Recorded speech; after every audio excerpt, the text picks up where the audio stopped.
If equipped, the Forward Collision Warning System, or FCW, can warn you about potential front-end collisions.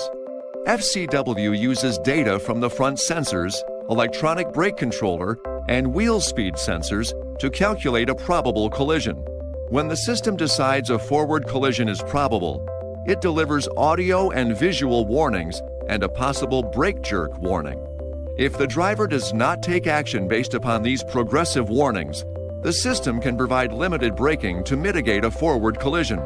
If a forward collision is no longer probable, the warning deactivates.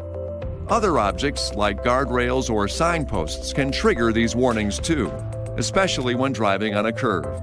This is normal FCW function. Remember, FCW is not designed to avoid a collision on its own, and it can't detect every possible type of collision. The driver has the responsibility to avoid a collision by braking and steering.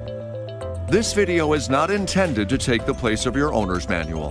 For complete details and other important safety information, please see your owner's information.